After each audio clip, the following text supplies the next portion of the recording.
Hello বন্ধুরা, সবাই কেমন আছো? আশা করি সবাই ভালো আছো। সবাইকে জানাই শুভ সকাল। দেখো, এদিকে দুধ আর জল গরম বসিয়েছি ছেলের জন্য। এদিকে আমি চা বানিয়ে নেব আর ছেলের জল গরমও হয়ে যাবে।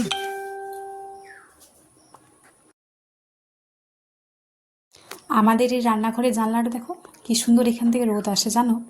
আর সামনে খুব গাছপালা, খুবই ভালো লাগে এখানে। দেখো, জলটা গরম হয়ে গেছে। এবার আমি এই বোতলটাতে ঢেলে নেব। দেখো, আমার চাটাও হয়ে এসেছে। এবার আমি চাটা নিয়ে নেব, তার কারণ আমার শাশুড়ি গেছে ছেলেকে নিয়ে বাইরে, তাই আমি আমার জন্য নিলাম। আর সাথে দুটো বিস্কিট নিয়েছিলাম। দেখো, এই চা দাও হওয়ার পরে খুব এই জায়গাটা নোংরা হয়ে যায়, তাই একটু মুছে নিচ্ছি। দেখো, মোছার পরে একটু ভালো লাগছে। তারপর তো আবার নোংরা হবেই, কিন্তু একটু মুছলে ভালো লাগে। তারপর দুধ চলে এসেছিলো, তাই ভাবলাম একেবারে গরম করে নিই। তাই দেখো, গ্যাসটা চালিয়ে আমি দুধটা গরম করে নেব। আর ছেলে তো দুধ খেয়েছিল রাত্রে, তাই বোতলগুলো ধুয়ে নিলাম। আর এই দেখো, ঘরদোর পরিষ্কার হয়ে গেছে, ঝাড়ু দিয়ে দিয়েছি।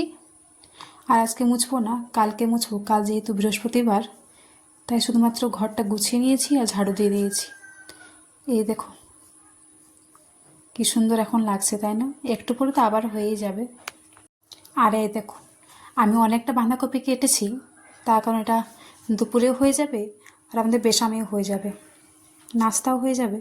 আর দেখো, এদিকে আমি কড়াই বসিয়ে দিয়েছি, সাথে শুকনো লঙ্কা আর দিয়েছি 5 ফোড়ন। আর এদিকে পুরো বাঁধাকপিটা দিয়ে একটু নেড়ে চেড়ে ঢাকা দিয়ে দেব। তোমাদের একটা জিনিস দেখায়, চলো। এই দেখো, আমার কপালে টিপ নেই, আমার ছেলে নিয়ে নিয়েছে, কী করব। দিনে মনে হয় আমার 3-4টে টিপ লেগেই যায়। দেখো, একটু বড়ো প্লাস লাগিয়ে নেবো ঠোঁটটাতে, কারণ একটু ঠান্ডা ঠান্ডা পড়েছে। ঠোঁটটা কেমন একটু সেই কেমন কেমন লাগছে, তাই একটু বড়ো প্লাস লাগিয়ে নিলাম। দেখো, বাঁধাকপিটা প্রায় হয়ে এসেছে, তাই নামিয়ে নেব।